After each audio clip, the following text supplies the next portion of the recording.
মারধর করা হয়। উদয়পুরের খিলপাড়া আক্তার হোসেনের খাদিম নিজের জমিতে যাবার সময় আক্রান্ত হয়। বৃদ্ধকে মারধর করে সিরাজ আহমেদের ছেলে হেলাল আহমেদ খাদিম।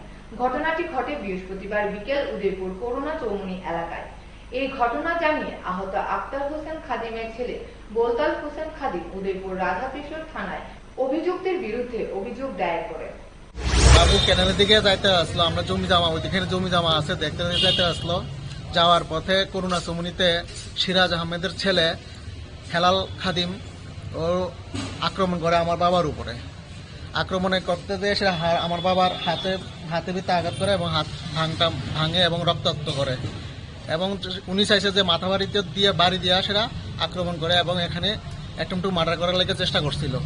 কিন্তু বাবা সেইভাবে ওরে পারছে না ধরতে, এরপর সে বড় একটা করে সেটা করতে চাইছিল, আক্রমণ করতে চাইছিল।